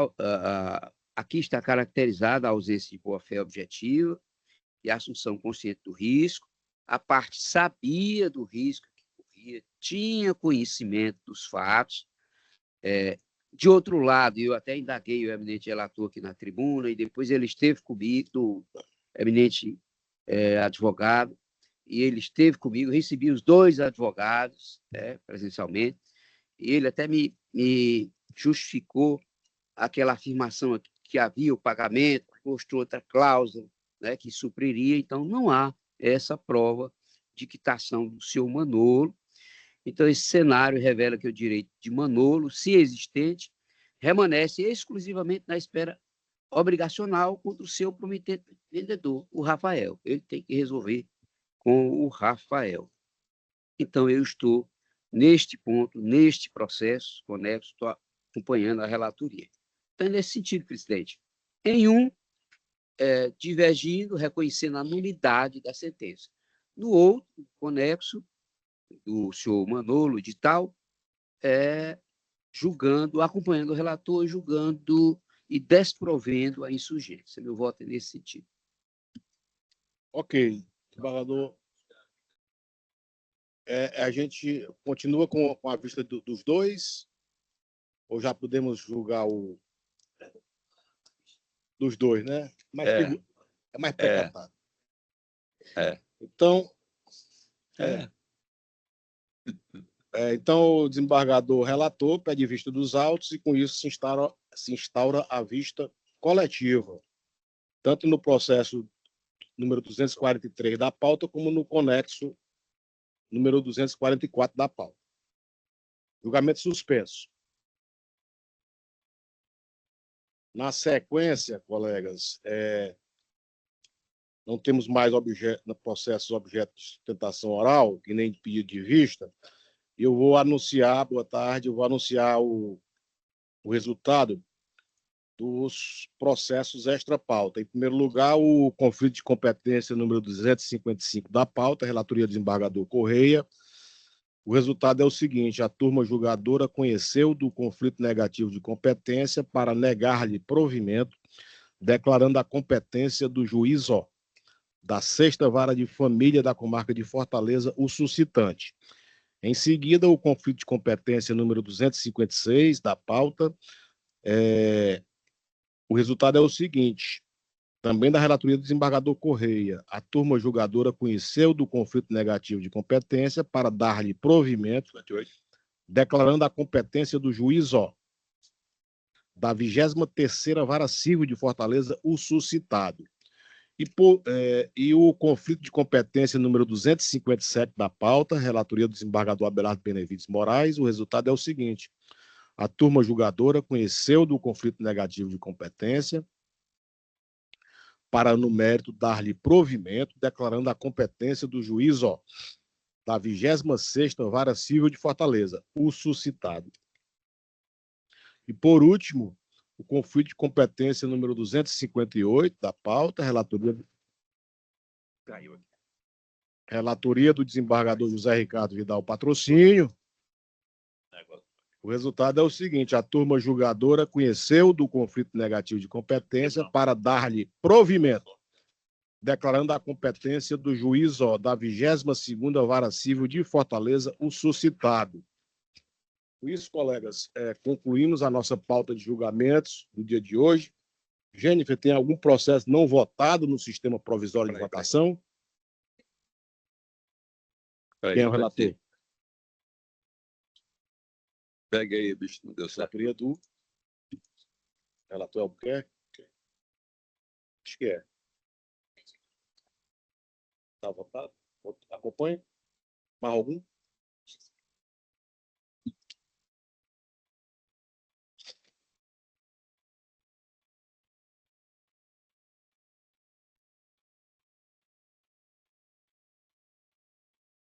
Todos? Com isso, colegas, concluímos a nossa pauta de julgamento de hoje, dia 1º de outubro de 2025, às 17h04. E, nesse momento, eu declaro já votados e julgados todos aqueles processos que obtiveram a unanimidade de votos nos termos dos votos dos respectivos relatores e que não foram objeto de sustentação oral, ficam desde já julgados. E eu, por fim, colegas, eu quero registrar, desembargador Abelardo, desembargador Emanuel, que hoje é o aniversário do nosso estimado Paulo Henrique Vital, nosso operador de mídia. É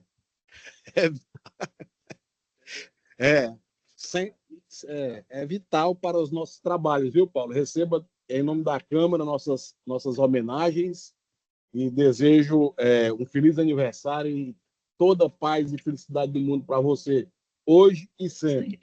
Eu gostaria, Excelência, em nome do Ministério Público, também de me acostar, porque desde o início que esteve aqui na Câmara, sempre foi muito bem, o Ministério Público sempre foi muito bem acolhida pelo Paulo e por todos aqui, em especial.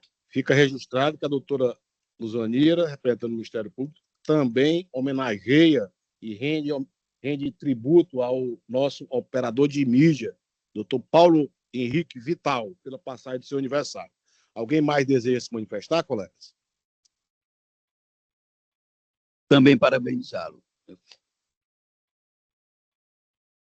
Pois bem, colegas, por último, eu devo informar ao colegiado e a todos que, a partir da próxima segunda-feira, tirarei 20 dias de férias e que, portanto, a presidência da Câmara ficará a cargo do eminente decano da primeira Câmara de Direito Privado, competente e hábil desembargador Abelardo Benevides Moraes.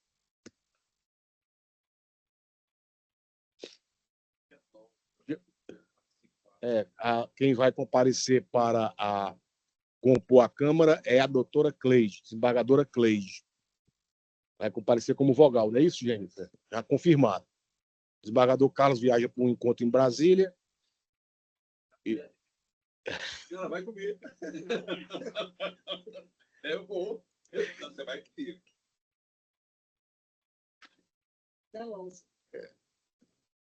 Pois bem, aí, para que não haja prejuízo aos trabalhos e aos julgamentos da Câmara desse dia, nós solicitamos a presença de um outro desembargador e a desembargadora Cleide se prontificou a vir, para que não haja nenhuma solução de continuidade. Com isso, colegas, declaro encerrada esta sessão, 36ª sessão ordinária da Primeira Câmara de Direito Privado do Tribunal de Justiça do Estado do Ceará, desejando uma boa noite a todos.